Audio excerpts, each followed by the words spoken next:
Good morning and welcome to Daily Kentucky with Carter and Keri on Unsafe Space. Today is Monday, September 23rd, and I hope you had a good weekend. Carter, did you have a good weekend? I did. I did more work this weekend than I wanted to, but I had a pretty good week. I did not. It was not 100% date weekend for me like it was for you. I think it sounds like you spent all weekend just hanging out on a date, which sounds great. Was that like a 5-day wedding? But I only went to 1.5 days of it. That's a long wedding. It was a destination wedding, so there were people in from out of town and stuff. Oh, okay. Like one of those things. Yeah. Right. So I got to tag along. It's fun. What are we going to talk about today? Because the world is great and there's nothing to talk about. I'm kidding. No, I'm not super inspired by stuff that's been happening in the news, but I guess we can talk about a few things. Biden seems to be kind of falling apart. I don't know. So I just saw something in my newsfeed, which I know you saw too. Can we talk about this part first? Yeah. What? Mikey, I think it was Mikey shared this. Yeah. Biden called the moderator of an LGBTQ forum, quote, a lovely person while on stage. And she says he called her, quote, a real sweetheart backstage. She called the comments a little condescending and said, it's 2019. You shouldn't be calling women sweethearts. Yeah. Well, I think that's what you get for trying to speak at radical leftist panels. It's so dumb. Why do women? He's old. Look, I wouldn't call a grown woman sweetheart either. I get it, but guy's ancient. Yeah, look, I'm friends with a couple of 70 and 80-year-old men. They call me honey and sweetheart, and it's just that's what. And by the way, we're in Texas. Everyone calls women sweetheart here. It's not meant to be condescending. This to me is like, so when I was an SJW, like a third wave feminist, you're constantly looking for reasons to be outraged.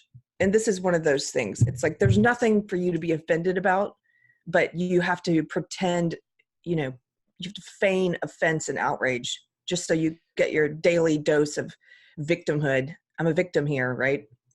Yeah, and also by the way, I remember even as a younger guy, older women, especially Southern women, would call me sweetheart sometimes. If you're like, yeah. It was like, oh, it's okay, sweetheart. We can do whatever for you, like whatever it was, if you're renting a car in Alabama or something, no, that's okay, sweetheart. It's like they'll use that language. That's not, it's not meant to be condescending. It's not, there's nothing bad about it. It's not like, it's not like calling someone a bad word. Sweetheart's not a bad word. No. But this is one of those things where the only standard that matters is the feelings of the person, the most quote oppressed class person in the room or whatever. It doesn't matter what his intent was. It doesn't matter whether it was actually bad. It just matters that they were upset. It just matters, yeah, that she's offended. It's so dumb. Right. Okay, so I wanted to play this clip because I know we got to mention this once before, but we didn't get to play it.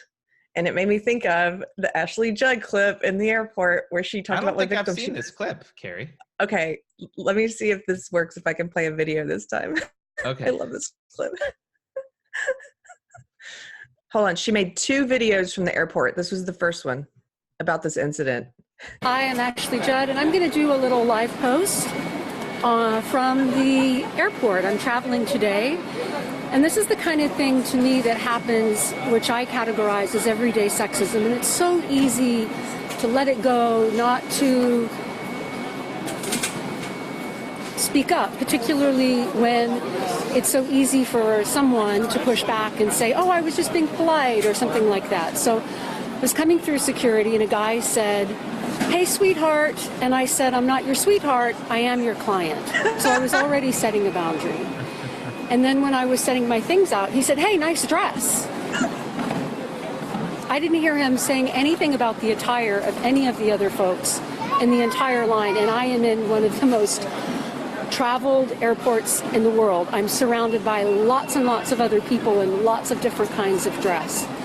I set my stuff on the doohickey, the doohickey that rolls. And I was speaking with one of his colleagues. She was saying, do you have on high-heeled shoes, whatever? And guess what happened next? He touched me. I didn't see him touch anybody else. And I turned around and I said, that was unnecessary. By the time, my skin is burning, my feet are burning, it's so hard to continue to set these boundaries when someone continues to push. And then for good measure, he just said one more time, have a good day, sweetheart. So I have plenty of time. I'm really early for my flight, and I caught my breath and I said my prayers, and my intention is to put principles above personalities. I'm not here to be controversial. I'm not here to be combative. But I asked for a manager, and I introduced myself, and I shook his hand, and I asked for his name, and I explained the situation. And I also explained that there were lots of other people who saw it. So that's my first Facebook Live post in real life. I've got my mouthpiece in, so if I look and sound funny, that's why. Because I know that, then these things become all about other types of femaleness, appearance, and whatever. Anyway, thanks for listening. I can see your hearts and your thumbs up. Love you. Peace out. Okay. So that was the first one. Wait a minute.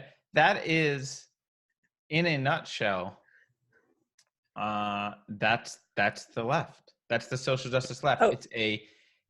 It's a ridiculously famous, wealthy, successful woman who made her career mostly on her looks, complaining that some guy calls her sweetheart at the airport, and comments on her dress, which, by the way, she's also the reason that she's doing this. Also, I guarantee part of the reason is she wants everyone to know that she's so beautiful that of all the passengers, he had to comment on her dress. Yeah. Because she's not the only beautiful woman that walks through the airport, I'm sure. But she had to make it seem like, oh, wow. He just couldn't help himself. I didn't see him say that to anyone else, but he said it to me. Yeah.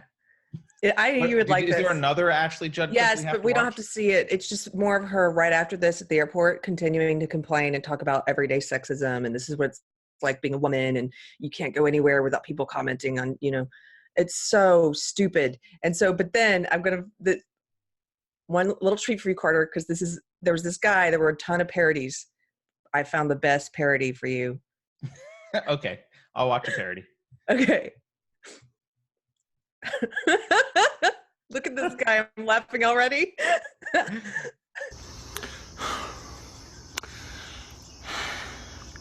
This is Ashley Judd. I just left this place called McDonald's.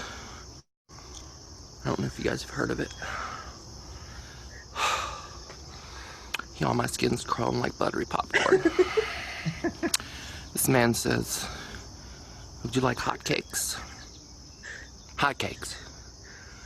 I said, I'm not your hotcakes. I'm your client. I was there with my friend Bob Johnson. I call him Bob because Johnson, really? It's offensive. And then we sat down, this guy comes up, he looks us right in our eyes. He didn't look no one else in our eyes. And he said, is everything okay? Okay? Really?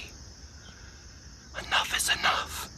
If there's one thing I've learned in my 28 nude scenes in my 14 terrible movies, it's that after take 25, we need boundaries. We need boundaries. So, I don't know why this stuff keeps happening to me. Why? First the airport, now McDonald's. Why? Why? No, why? I'm gonna try to pull it together, y'all. I'm gonna fight for our rights to sell our bodies, film our bodies naked. But words hurt. Ashley out. That's I felt like that's worth it for a kafefe. It is. And actually, you know, the other thing I want to say about Ashley Judd, Yeah. she came forward with allegations against Harvey Weinstein saying that he had sexually harassed her, which means, Ashley Judd, you knew for years that he was sexually harassing young actresses, and you didn't say a goddamn thing until it became the thing to do and jump on the bandwagon. So screw you and your feigned caring about women.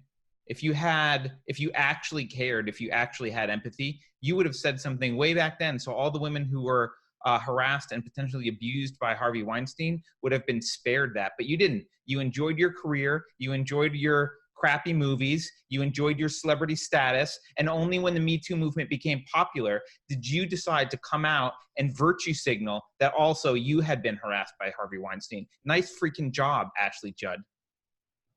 Yeah. I can't disagree with that rant. I mean, I actually, the only thing I'll disagree with is I actually like her as an actress. I like some of her movies, but I think she's... What was she in? I can't think of a movie that she was in that I like. Something good? The movie with Morgan Freeman, Kiss the Girls. Is that the movie? Was that Ashley She's Judd? in another one called, I think there's another one she's in called Double Jeopardy, where she, it's like a thriller. I hated that movie. Oh God. She was in that? Yeah. Yeah. It's funny. I just said I like her and I like her movies, but I'm stretching to think of one. Well, IMDb says she's known for Double Jeopardy, Bug, Heat, D Lovely. Well, of those, I only know Double Jeopardy. Yeah, and I hated it. So there you go. But I know she's famous, whatever. She had a career. Yeah, and look, I agree with you about the Weinstein stuff. I think she and a lot of those women, what bothers me about it is they pretend like they had no agency whatsoever. That they, they couldn't have said no or walked away or refused him. And that's just not true. You didn't want to accept the potential consequences of you doing that, but you could have done that. And actually, what's her name? The one actress who did that, Lupita, what's her name? She was in 7 Years a Slave. Do you know what I'm talking about? I don't know. She said, no, thank you. She basically was like, no, not having it. And he did the same threats with her. You'll never work in this town. And she went on to win an Oscar without his help. Right. And actually, if you were an unknown actress and wanted to become famous, basically all you would have to do is publicly accuse Weinstein when he did that. And you'd certainly get your name in the papers. It might not be good for your career at the time, but she had plenty of time after she was powerful. Even if she was like, I couldn't come out at the time and talk about it because I was worried, blah, blah, blah. She reached a level of power in Hollywood where she could have said whatever she wanted. But didn't. Yeah, I don't know. This is that girl I'm talking about, the actress. She was in 12 Years a Slave. Lupita Nyong'o or something. Anyway. Sorry. She didn't need his help. I'm not a Hollywood fan, so I don't know. Well, I don't, anyway. She's a great example of what I think women who pretend like they don't, like the girls who were in the hotel room with Louis C.K., for example, at the comedy festival when he started masturbating. Right. Those women could have left the room. He didn't block the exit. They don't say that he kept them there by force.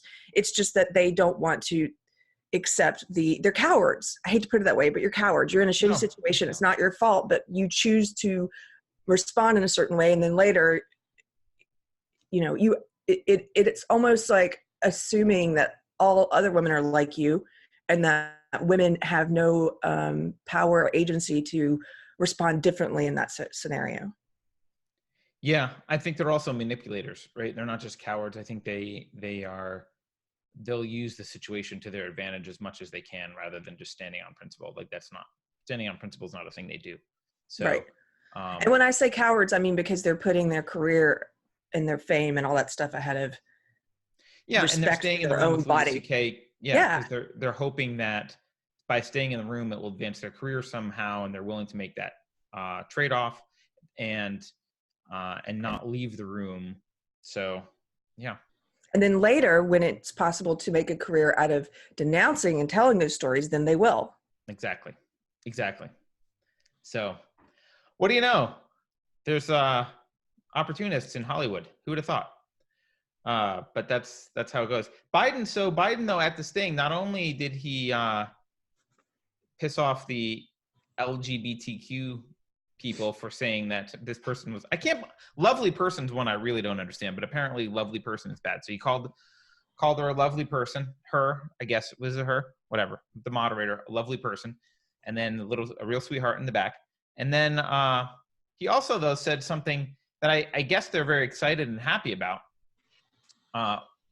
He says, in prison, the determination should be that your sexual identity is defined by what you say it is, not what, in fact, the prison says it is. So he made the argument that prisoners should be able to declare their gender and get moved to an appropriate prison. So I can think of every rapist who is having a hard time in general population at a male prison is going to start suddenly being a female and end up in a female prison. This is where Democrats, so now that Democrats have, like Biden, have embraced SJW ideology and they're speaking it, and they're beholden to it, now they're in conflict with, they can't say that they try to claim all these marginalized groups, like, you need us, right? Like, Black people, you need us. Women, you need us. Gay people, you need us. They can't really say that about women anymore. Women, they don't care about you anymore. Like, they do not care. They're willing to let men go into female prisons when we know that there have been rapists who've gone into the female prison and then raped women. And then in California, you guys need to get your crap together. They just passed a bill in California where the taxpayers have to pay for prisoners to get sex changes if they want one. Yep. Your tax dollars are going to some prisoner, some felon's sex change operation? Are you kidding me? Well, I hate to say it, but for California, that's par for the course. I mean, our tax dollars go to a lot of crap, so that's just piling one more thing on. But yes, I agree. It's horrible. You're also paying now. You're also paying now. I saw on the news the same day I saw that, one of our viewers actually shared that and then shared California is now paying for the healthcare for non-citizens. Yes, we are. We're taxing everyone else to pay for healthcare of illegal immigrants. Yeah.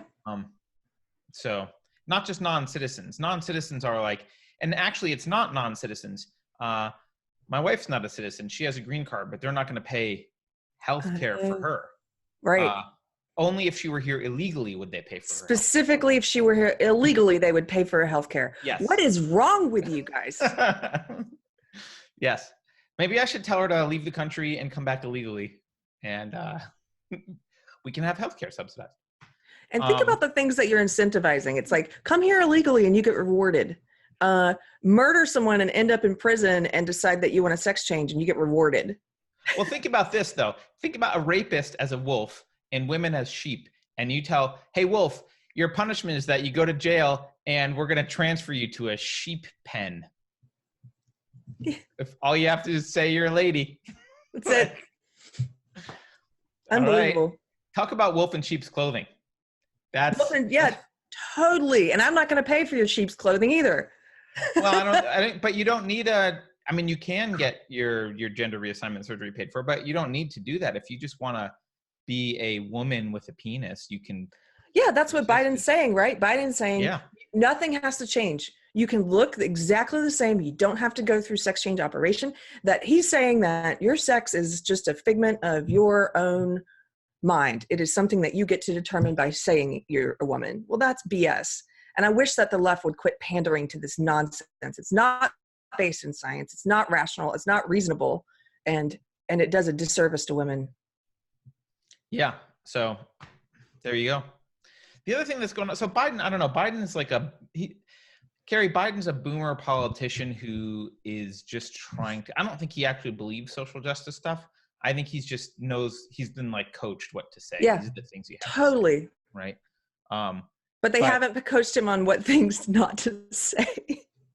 Right. And I think he's got a little bit of dementia, so it's not clear he's going to ever remember. He's probably been calling people that he thinks are nice sweethearts for, 60 years or whatever. I don't know how old he is, but that's going to be a hard habit to undo. So the other thing with Biden, though, with the main reason he's in the news lately is this Trump thing. Do you know about this Trump thing? I don't know a lot about it, but I am sitting back and watching the mainstream media be shocked and appalled that they don't have credibility enough to call out conspiracy theories now. They're like, or to call out collusion. They spent 2.5, 3 years yelling collusion, Russia, collusion, and now they're like, Ukraine, collusion, and everyone's like, shut up. No one cares. No one's listening to the mainstream media. But have you paid attention to any of the Biden Ukraine stuff? I have not. You'll have to fill me in because I don't care because it's so dumb. It's like the boy cried wolf. But go ahead. It is dumb, but I actually think that there's a grain of something that I think is interesting here. But I totally agree it's dumb. And I'm not the expert on this, but from a high level, I'll give you a quick high level. Apparently, so Biden has a son named Hunter, and Hunter Biden it seems like he's kind of been following his dad's political career around by being in business in countries where Biden is doing political work. So there's some questions, I guess, about China also, but the main one that's in question is Hunter was a board member of a Ukrainian gas company at a time when Biden he withheld funds from the Ukraine unless they fired a prosecutor there who theoretically could have it's at least a conflict of interest because that prosecutor could have some effect on Hunter Biden's company's health. And I don't think Biden, I'm not sure that actually we could say that Biden did anything particularly wrong because I think a lot of people wanted this prosecutor fired and he was a representative of the US government. And I think any rep would have said, you're supposed to fire this guy. So I don't know that I would go so far as to say he was doing that, but there's some weird dirtiness there with his son. And I'll play a clip in a minute. Rudy Giuliani kind of explains some stuff that's going on. But what happened was so there's a new president of the Ukraine who was elected because he was, anti-corruption was one of his main platform points. And just so if you don't know, corruption's a huge problem in the Ukraine. So anti-corruption, good platform to run on. So the guy ran on anti-corruption. He won. Trump called him to congratulate him as heads of states do. And some person in the White House leaked information saying Trump asked them to investigate Biden and the corruption related to the Bidens. And this is a person who apparently didn't hear the phone call but heard it secondhand, blah, blah, blah, and is claiming that this is what Trump is doing. The mainstream media is going crazy because they're saying he's using his position as president to attack political enemies. Wait a minute. They're saying that, and this is the same party that under Obama, a sitting president, his Justice Department wiretapped a presidential candidate on the other side. Not only that, I don't know if you remember about the IRS scandal, Keri, under Obama. Do you remember? I don't. That? The IRS was caught intentionally targeting conservative groups to audit them and go after them and harass them under Obama. And interestingly enough, never really fully investigated. No one ever got in trouble, including Obama and including the head of the IRS at the time. So conveniently, that just went away. But they were caught. It's known that this is what they were doing. So, but Keri, I don't think any of that can be true. Because I didn't remember that, but specifically the part about what they're claiming they're upset about is exactly what they did. Right. Like they're talking about you're investigating a political opponent, but that's what they did. They made up some fake dossier and then they used it as a basis to listen in on phone conversations with people in the Trump campaign. And people just pretend like that didn't even happen. Right. And knowing that it was, so it was a dossier paid for by opposition money, filtered into the FBI through friends in the Justice Department, which is a weird route. The FBI, and leaked to the press. The FBI on their FISA warrant, just to remind people, the FBI and their FISA warrants used to justify this document. They said, well, the press is reporting the same thing, so that's corroborating evidence. But Of course, they're reporting the same thing because it came from the same source, because the source leaked it to both the press and shoved it through the DOJ into the FBI. So they use the document itself as corroborating evidence for the document. Do people know how crazy that is? Right, I'm and glad they you failed to disclose that it was paid for by Fusion GPS, which is hired by Hillary's lawyers as part of opposition research against Trump. So yes, all that stuff. I'm glad that you're refreshing people's memory on that. I just want to say, because especially on the left, which is where I've sat for so long, people don't hear that. They don't know that. It's like it doesn't even exist. They've never heard it. Right, and none of this, I don't think any of this, nothing I'm saying is not, nothing is like a right-wing conspiracy. I'm just saying facts. This is what factually happened. Yeah. Fusion GPS was hired by Perkins Coie, which was Hillary Clinton's lawyer, to do opposition research. Fusion GPS wrote the report from a guy who had been fired from working for the FBI as a contractor. He was no longer there. They didn't trust him for some other reason. I guess he had been in trouble for leaking stuff before. So they hired this guy who also had it in for Trump, overtly hated Trump, wrote a dossier, leaked it to the media, shoved it through the DOJ through friends of friends to get to the FBI, which is not how the FBI is supposed to get this information in the first place, and then used as a justification for wiretap. And just to be clear, when you wiretap someone, you can do, I think it's maybe 3-hop rule. So if I have a warrant to wiretap you, Keri, well, I can listen to Carter because you talk to Carter, and I can listen to anyone Carter talks to because you talk to me. Like there's a 3-hop, I think it's 3-hop rule. So all they have to do is get relatively close to Trump, and they can listen to everything Trump does, because anyone, like lots of people are 3 hops away from Trump. So that's what they did. But that went away. We don't talk about that. Anyway, yeah, so now the media certainly, the cathedral, the legacy media certainly doesn't talk about that. Okay. No.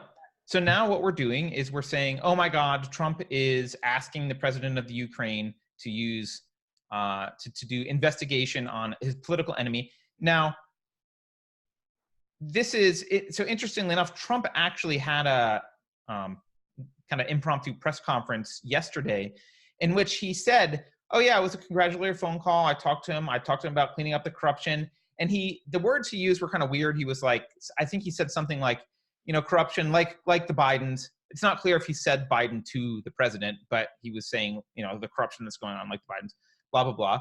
But he also made a point, which I think is credible. He was like, look, when heads of state talk to each other, we know people are recording and listening. I'm not dumb enough to say something that was illegal. Like I know not to say anything. People are recording and listening. And yeah, I didn't say anything, but I did congratulate him on corruption. And it is a problem that there are things that need to be investigated about Biden. Okay, that's fine. Whether he crossed the line, I don't know. But frankly, I don't think the American people care now, because so much of what's happened on the left has just been blatantly ignored by the cathedral. It's pretty hard to get worked up by, even if Trump does misstep, it's hard to get that worked up by it, because it's a double standard that they're applying. So Rudy Giuliani actually has, he revealed something. He made some interesting claims yesterday. So let me play this clip, Keri, because I think he'll explain why it's interesting to be investigating the Ukraine and Biden's generally.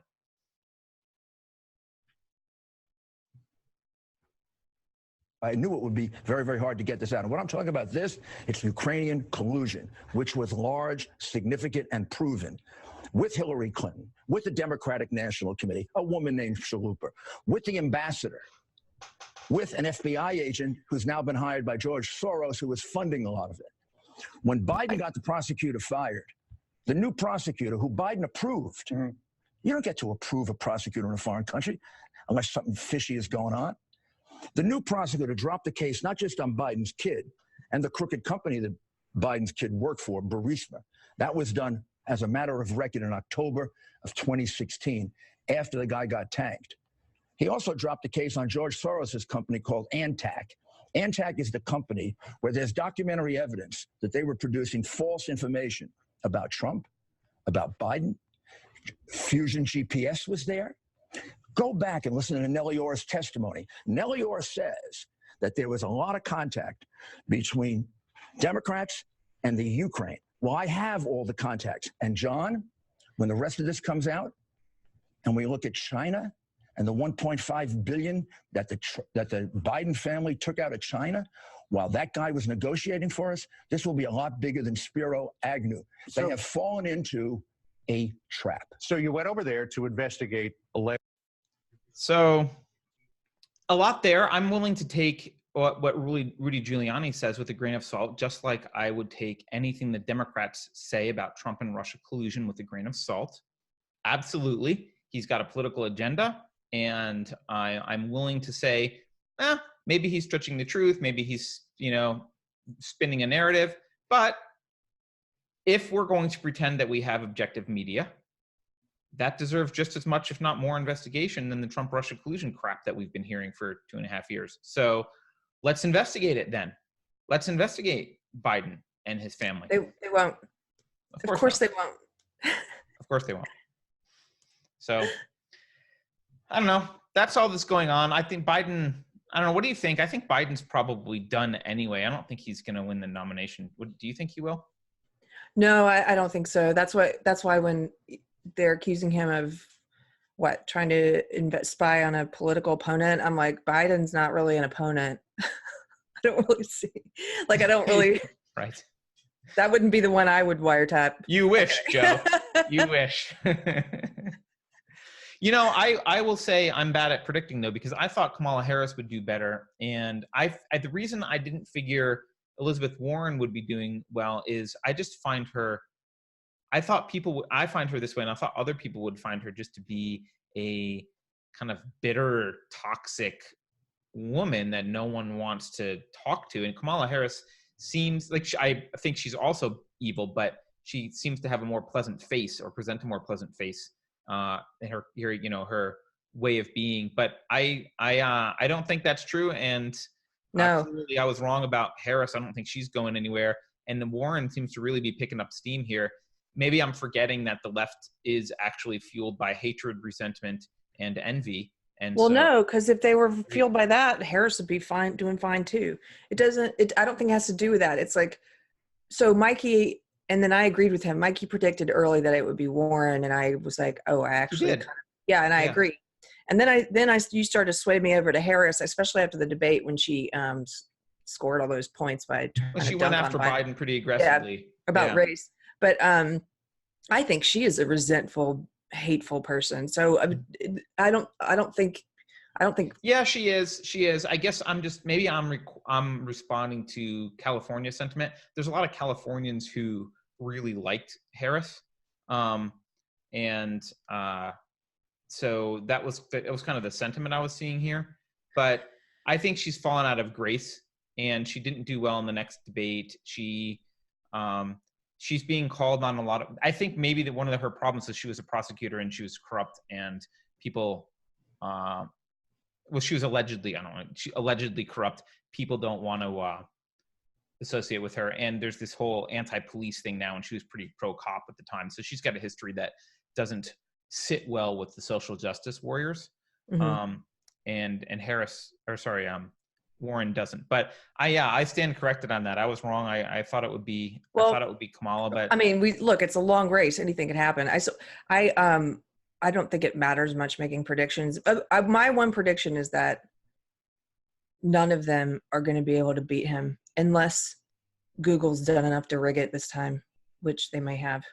Yeah, I don't think any of them could legitimately beat him. And I think the Democrats are going to do this thing they do so they've moved farther to the left, obviously. You, Mikey, other walk away people, right?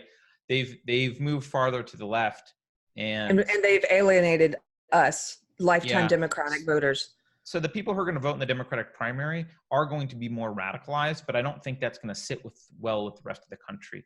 So maybe they will vote for the most obnoxious candidate, because to them that's the most righteous person, and but I don't think that'll play well with the country at large. But hey, when you got Google and Twitter on your side, anything's possible. And all of the cathedral, the entire news media. Yeah. But I'm starting to see, yesterday I was in San Francisco and I'm starting to see Warren bumper stickers. So even San Francisco is swaying so, towards interesting. Warren. Yeah, she could totally win the nomination. I just don't see, they're delusional if they think she could beat him in a fair fight. Yeah, no, I agree. Okay, this has been Keri and Carter signing out. I'm kidding. This has been another exciting episode of This concludes today's Daily Covfefe. Yes. Thank you all for watching. Please don't forget to like, share, subscribe. You can go to Subscribe Star, hit the, I don't know, probably a subscribe button. I don't remember what the word on it is. And you can go to unsafespace.com to buy merch. Keri, every time you buy a Make Democrats Liberal Again t-shirt, Keri loses 1 week of age. And soon she'll be 16 again if you keep buying shirts. Every time you buy, an angel gets its wings. I was trying to come up with something that wasn't you getting wings, but sure. My dogs get TREATS. I'm kidding. We haven't done anything with. Thank you for everyone who's been donating. We haven't done anything with the money yet. We're hoping to use it to incorporate, right, Carter? When we we're going to incorporate, which will be cheap. And then we're going to use it for. We don't quite have enough to do monthly expenses, so the first things we're doing is just like paying for the continued existence, because we can't do things. We have to do things sometimes a little bit more expensively. Like we're hosting our own server because we don't want to go through Squarespace because we'll likely get kicked off, blah, blah, blah. So we have to do things a little bit more clunky than we would normally. But yeah, look, just appreciate and love the support. So thanks everyone. And we will see you all tomorrow for more Covfefe. Bye, Carter.